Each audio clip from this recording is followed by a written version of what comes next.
Okay, Rob, well, thanks very much for taking the time to catch up with me on the cut through. It's a pleasure, Al. Good to see you. Thank you. Okay, you work for a company that's heavily involved in winter sports across both hemispheres. So COVID-19 has obviously affected the company in different ways. Can you describe your thoughts when you first heard about the virus, and when was this? Al, we were, it's interesting you put that question first up, because we have a buying convention in Munich end of January, and we then have another convention in Denver, Colorado on the first week of February, which is then followed by a ski test. And these events basically are sort of paramount for the ski industry, for all the buyers and all the sellers. So we were in Munich, did our work in Munich, and then basically flew directly over to Denver, got into Denver to the show, and it was business as usual for most people. And it was only at that stage, and that would have been probably about the 7th or 8th of February, that we started to hear inklings within the show that, there was this, virus out there. But at that stage, America had, I think, no reported cases. My travel agent apparently tells me it was reported at that stage, because I'm trying to get a refund on a trip that I booked. But it was during that show, and then as I was flying home, I became quite conscious of the guy I was sitting next to on the plane. And I think at that particular point in time, we went, there's something there that is making everyone quite nervous. So you got to think that's probably second week of February. I would think that was when we went, wow, this could, but it still wasn't big. Yeah. Okay, so let's move towards when it started to get big. So at what point did you realize it might actually have an impact on the business, on the season, and what actions were taken by both yourself and the company at that point? Well, I think if we take the timeline a bit forward, we all read the daily paper, and we speak to the factories quite a lot, in France. And at that stage, they have Italian subsidiaries and a lot of the factories in Italy, because at Rossignol, they also make Lang boots, and they make Rossignol boots out of Slovenia. So, they're all sort of in that region. And I think it was around about the 10th of March that Italy was reporting 2,000 infections a day. And the factory in France were quite nervous, and they were relaying that to us. And when we started getting this 2,000 a day, and it became 2,000 a day every day, that all of a sudden the handbrake went on quite solidly. And Right. And then And is that in terms of production, or? That's in terms of us looking at our business and how we sat in the marketplace. And of course, by that stage, the government was starting to get involved. And I don't quite know when Scott Morrison came out and made the announcement that we were going into lockdown. But it would have been, slightly prior to that, our conversations with the factories were along the lines of, anything you want to ship out of France, you should do it now, because we'll be going into lockdown quite soon as well. Right. And as it turned out, we always try to be ahead of the curve, as far as our shipping goes. So we had most of our ski containers on the water, first week of January, because it's 7 weeks by the time we get it into our Sydney warehouse. And, we'd like to have stock in by Easter. That's sort of when our retailers would like to have the product. Yep. And we certainly found that coming into Easter, there was no love out in the industry to receive stock at all. Yeah, right. Okay. And at that particular point in time, we went, now we're in trouble. We're all in lockdown. And from a company point of view, we here at Phoenix, we import Rossignol, all products. We do Keen footwear, Black Wolf, which is an outdoor brand. And we also have, 8 or 9 retail stores in DFO outlets as well. So, we've got, probably about 70 odd staff, through the company. But, we were forced to obviously shut our retail operations down. And, we have, 12 to 14 guys working in the warehouse.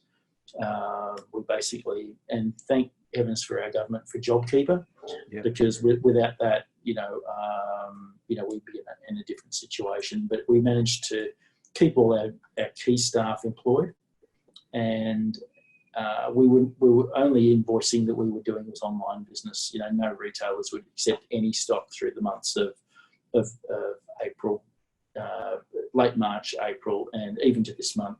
We've been basically stagnant. Yeah. Well, I mean, obviously the ski industry and the supplier industries like airlines and hospitality, I mean, everyone's in that sector is taking a big hit. Now, I've seen figures of 132 million skiers and snowboarders, representing 287 billion Aussie dollars in lost revenue, and that's from February worldwide through to, I guess, the end of our season. Can you give us some examples of exactly how the industry has been affected? Well, I think we're one of the sort of the top 4 distributors into the industry, and the fact that we would not have invoiced $1 into the trade through the months of March and April represent huge loss. I can't give you a total monetary figure out across the industries because I don't know what the other guys do. But, for us, we were 90% down in turnover across, 3 key months.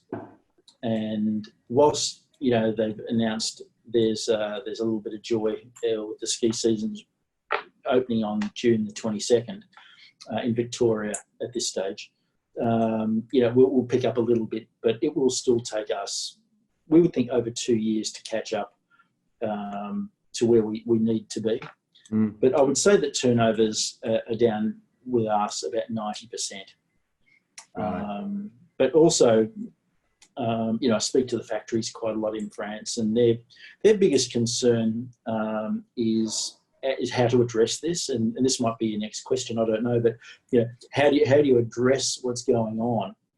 And it's interesting because it has a ripple effect. If the consumer doesn't go into the retailer and buy the stock, then the retailer has no money. So we're the next one in the chain. So we supply to the retailers. Now, if the retailers can't pay us, then we're in strife.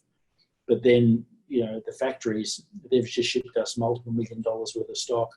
We can't pay them, so they're in strife. And it unfortunately goes one step further than that, because the manufacturers are all trying to gear up for delivering stock into Europe in October, November to meet their winter needs, but they don't have the money to buy the raw materials because we're not paying them. So, this ripple effect keeps on going, and it goes one step further because the guy that supplies the timber cores and the ABS sheeting, all that stuff, he needs the money because his suppliers have to extrude the raw materials. So from the consumer not going into the store, it takes a long journey back to where it all starts, and every chain or every piece of the chain is affected as you go through.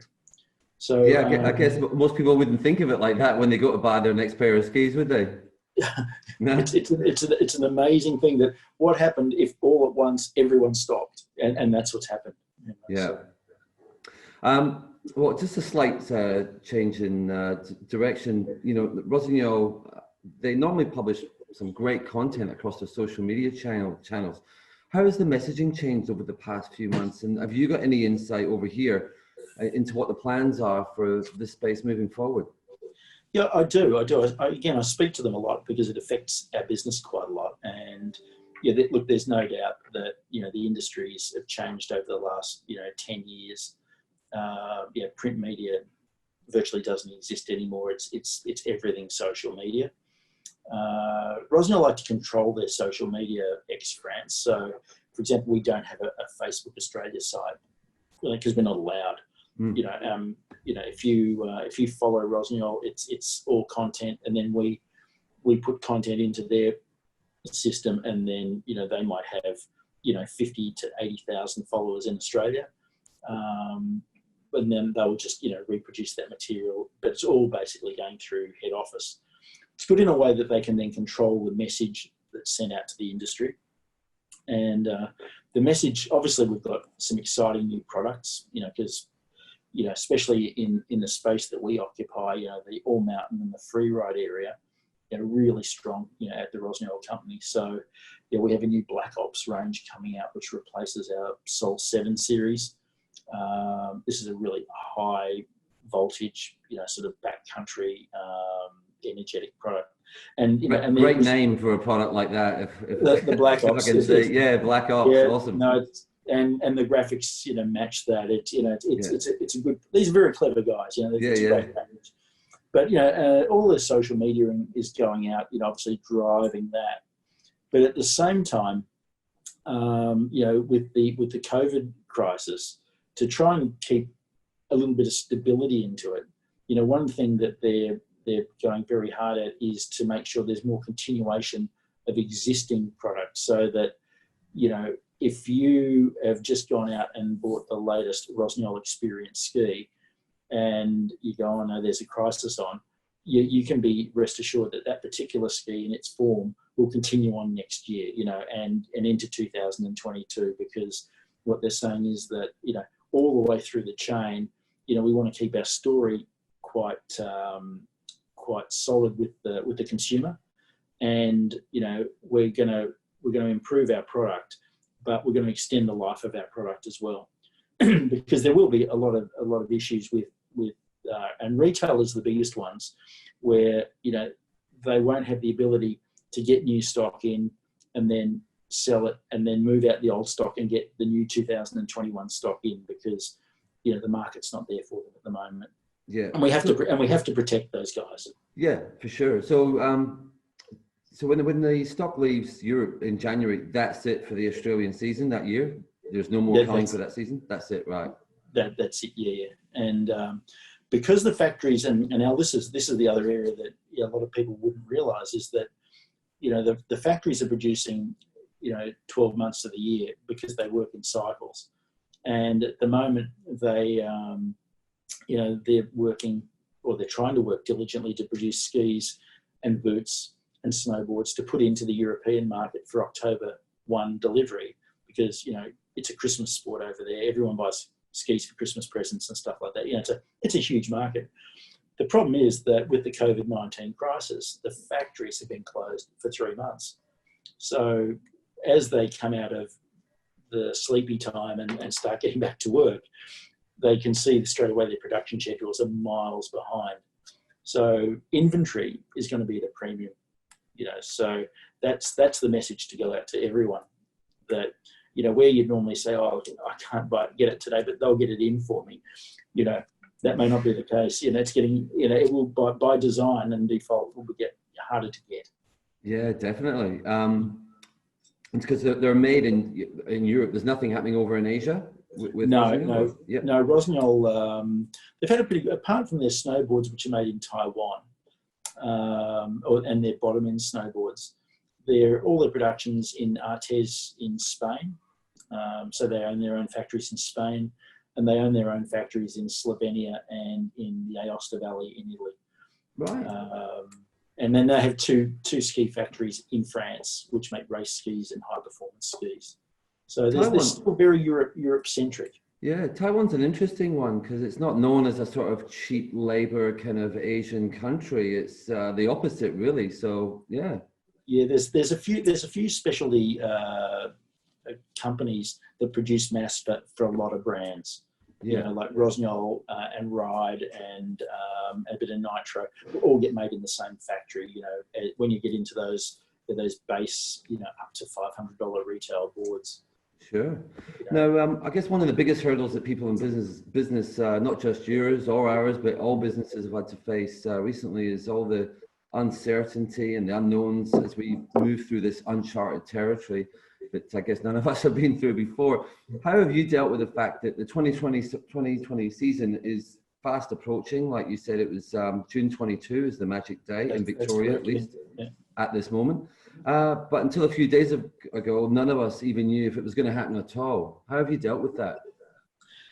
It's certainly been an unknown, as you say. And, from a distributor's point of view, we have to make a decision pretty early in the piece whether we bring the stock in or we don't bring the stock in, because, you know, our worst case scenario, Al, would be to bring the stock in and there be no ski season whatsoever. And then you're left in a warehouse busting at the seams with stock, and you have to pay the factory. So we made an early call to try and bring in as all the stuff that we thought was sort of essential, and we got a lot of that on the water quite early. But now we're faced with the fact that we're going to have to rely on the good old air freight system, which is not the way we like to do business. But to meet the demand, we will, we'll have to fly some stock in. Yeah, right. But unfortunately, when I look at the numbers this morning on the machine, you know, those numbers keep growing and growing, and of course, it's just not viable. So we will be putting more stock on the water, which I have held in reserve in France. So I'll get that on the water by this coming Friday, and that is 6 weeks sailing time. What are we now? 26th. That'll get here maybe first week of July, school holidays. So yep. we'll just probably scrape it in. And then, of course, August is a very, very good ski selling month traditionally for our company. So, we should get ourselves into a good position. I think it goes back to your point you made before. Basically, if you fancy yourself in a new set of Rossies for the season, just go straight out and get them. Don't wait around. Well, put it this way: there's not a lot in the pipeline coming after it, So, yeah. And the other thing. And Al, this is unfortunate but true. The prices next year will be more expensive. One thing the virus has done, because everyone's had troubles with currencies, and there's closures, increased costs. I mean, the costs now of production are higher. So the base price of product will go up, and as a result, what you're buying on the shelf this year in June, July, August. When you come to 2021 to, buying the same product, it will be 20% more expensive. We already have windows into that. So there's no better time to go shopping than now. Yeah, definitely. Okay, I guess I've seen a few interesting innovations the last few months from a number of industries, including the ski industry. One of the more interesting ones that I've seen is the use of snow cannons to disinfect local villages in, I think it was Val Gardena in Italy, and the Dolomites. Have you heard about that one? And have you heard about any other such innovations in the industry? I'm about to Google it. No, I've never heard of it. But yeah, I saw the cannon. They had it on the back of a truck, and they were just going around and blasting this town with some sort of chemical, hydrox, or what's its name? That might be the Italians' way of doing it, but I don't reckon a lot of other people that will adapt that. I tell you what will be the areas that our customers can expect to see a difference this year will be when you walk into your average ski shop and things like that. I mean, at this particular point in time, Al, I would be very frightened to try on a pair of goggles, because I don't know who's tried that on beforehand. Yeah. I think that there's a lot of innovation going on at the moment to create UV sterilising cabinets, so that when someone tries a glove on, a goggle on, or a hat on, that those can immediately be put into a sterilisation cabinet and then brought back out for the next client. I'm not quite sure of the process of how long that takes, but I've already seen some prototypes, and they're very good. And they're not difficult, they're not expensive or difficult to produce, just using the basics of UV light. Again, I'm no scientist, but I've just been told about the technology. I think that's going to become quite commonplace, and I think you'll find, just even if you strip it right back to your basic rental operators working out of the subalpine regions and the resorts, that when you go and rent ski gear, for example. Traditionally, I would not want to be the second guy renting for the season. I want to be the first guy renting for the season. So, the attention to detail on how they disinfect and clean is all going to be stepped up a notch. So, from that respect, you're going to get, it'll be a smoother operation. Everyone's going to have to take these guidelines on board. But when you talk about innovations, apart from UV sterilisation of items that you put directly against your face and hands, I just think it's going to be more of common sense, and you can't say enough about social distancing. I mean, it's just it is so important. Yeah, I'm going to get to that in a second too. I mean, one of the other things that I saw that I thought was pretty cool was in America, I think it was a Californian doctor approached Aspen or Vail or one of the resorts, I think it was one of those two, and said, look, we're having trouble with goggles over here. We haven't got the right equipment, and there's been thousands of goggles have been sent to doctors now in the US to help them as protective eyewear, like when they're dealing with patients. Yeah, I've seen that as well, and it's a positive move forward. Yeah.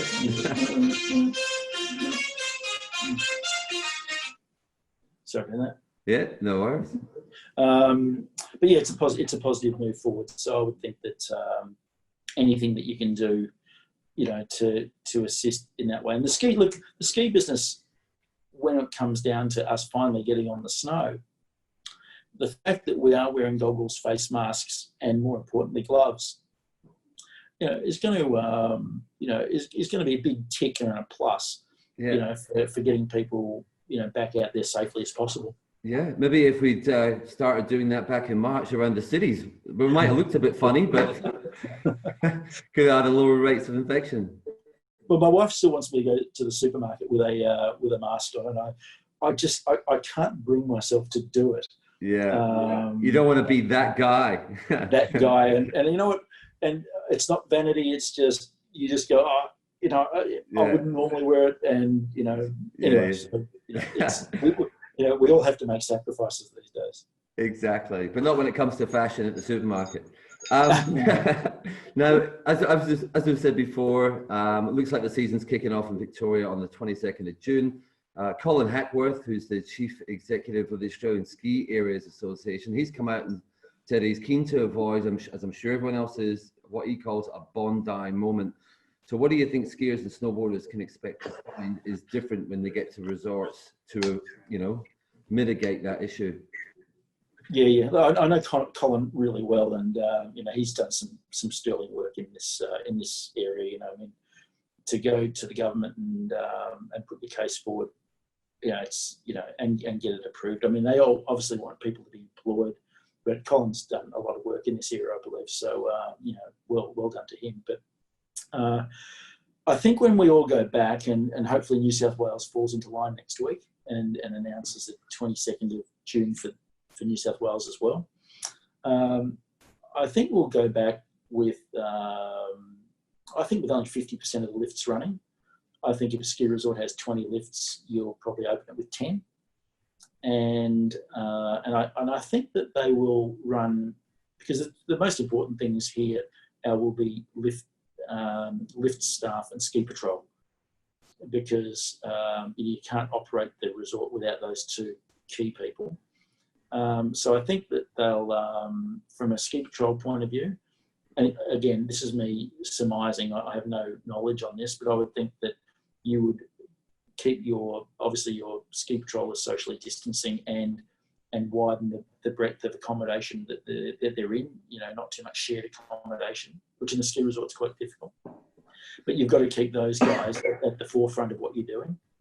And I think also you need, with your lift staff, I would have 2 shifts of lift staff. So I would have, in case, one team got infected, then, you could bring in another team and you would rotate them. But yeah, the resorts will obviously be doing some really good work over this next 4 weeks to bring themselves into line.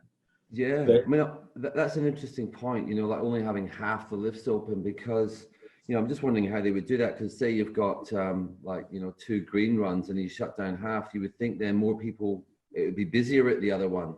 Yeah.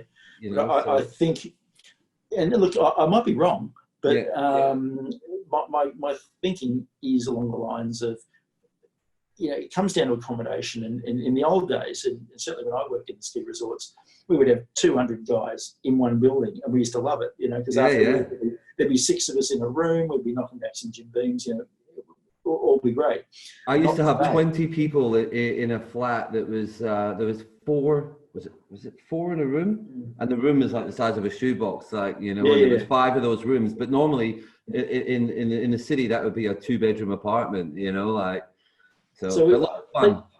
So I think you've got to work it backwards and go, well, look, we can only get X amount of staff into our resort, you know, if this is the way we're going to do it. So then, you know, how many lifts will that supplement? And then go from there. But you know, once you get ski patrol and your lift staff and your management, you know, look, they might run 80% of the lifts or 70%, but I think it'll be on a reduced basis. Sure. And you know, the other thing is, you know, we've all been to the snow. I mean, if you don't have food and beverage, well, I'm not going. Yeah, you know, like, exactly. That's half the fun.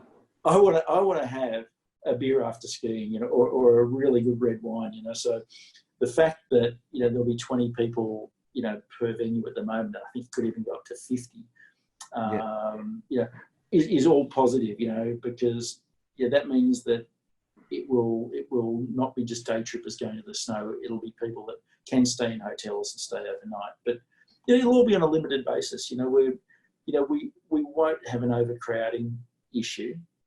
And I heard, I heard on some feeds the other day that the resorts were thinking of you could pre-buy your car passes to the resort, so that, you know, in a traditional fashion, that, you know, if you're only catering for 700 cars, when 700 tickets are sold, that's it, you know. And, you know, I would think that that's probably a bit of common sense as well, you know. Yeah. So, and these are all the things that will come out over the next 2 to 3 weeks. You know, we'll get press releases from certainly Buller Falls and Hotham now, as well as Thredbo and Perisher. Mm-hmm. But I know they're all gearing up, and I know they're all, you know, working really diligently at the moment to make sure that they're conforming to the rules. Yeah, sure. Well, we're almost at the end now. So now, obviously, the world could have really done without this whole situation. But have you been able to find any positives from what's been taking place these last few weeks and months? Oh, geez. Is that the toughest question that I've asked? Like, what's good about this? So I'm trying to think. I mean, we've all had reduced salaries. I mean, it's probably shown, you know what, it's probably shown me that, you know, like I've never been a great supporter of what the governments do and stuff like that. And I think it's probably shown me that in a crisis, these blokes actually, you know, we always think they don't know what they're doing, but I reckon that they've done a good job. Yeah. You know, and that would be the one thing that's, you know, like I can't, from a business sense, I can't really pull much positive out of it. Yeah. You know, because we'll have more of our retailers, unfortunately, will go broke or something like that, because, you know, I mean, it's quite unstable times. But I think from adding stability to where we are at the moment, you know, that's probably, you know, the one that stands out the most. I think the government has stepped up very well. Yeah, great. And how have you found working at home? Has that been good and bad? Or? Hey, listen, if the golf courses were open, it would have been absolutely utopia. Yeah. Because, you know, we do try to play every Wednesday morning first thing. And, are you in Victoria, are you? Yes, I am. Yeah, right. So unfortunately, we didn't have the luxury of everywhere else. And there was nothing, you know, working from home is fine. I quite enjoy it. And these days, you know, you don't need to come into the office if you don't have to. Yeah. But yeah, I think for us, the hardest thing was the golf courses closing. Yeah. You know, because that gives you that little bit of sanity, you know, from week to week. And gets you out the house too, gets you that little walk. Right. So what are you most looking forward? What are you most looking forward to? What's the moment that you're thinking? Is it shooting down a run? Is it sitting back with your après drink? Or what are you most looking forward to this season? I tell you that I've got 2 highlights that I'm waiting for, and the first one is because we, you know, now with, you know, the demand coming back for inventory, and we are so unprepared because, you know, we've been in basically hibernation for 7 weeks, and I look at the long list of work we have ahead of us. I think when I have that first really nice bottle of red wine, when we've sent out the last bit of back-ordered inventory, you know, that will for us be like the top of the mountain, because we go, you know, a job well done. Yeah. But I think also, you know, I'm booked to go to Mount Buller. We've got a lodge up there, and I think that, yeah, I think my first day out there on the snow with my family will probably be the one that we'll look forward to the most. Yeah, yeah. I thought that was going to be funny, that your biggest highlight you were looking forward to was going to be a situation where you weren't actually going to be at the snow, like the order. But no, you've clarified that. So. Only because we have such a mountain to climb over the next 5 weeks. Yeah. And you get there going, oh, I wouldn't mind getting to the end of this at some stage. And at one stage we will get to the end of it, and yeah. you know, all our staff here will just breathe a sigh of relief and go, fantastic, you know, let's move on. And the great thing about that is it looks like, if you want to call that a secondary highlight, that is going to make your primary highlight feel even better, because by then you'll pretty much be up there shooting down the hill with your family. That's right. You know, and I can't wait for that. You know, I think I'm booked to go on the 8th of July. You know, so you know, I've got a week on the 8th of July, and that'll be it. You know, we should be good by then.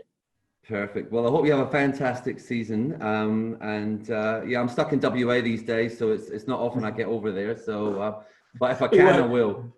You won't be getting out for a while, according to your premier. I can get out. I just can't get back in again. That's the problem. True. That's true. Okay, Rob. Well, thanks again, and yeah, it's been great having you on the cut through. Thank you. Al, thank you very much. Cheers. Thanks, mate. Bye.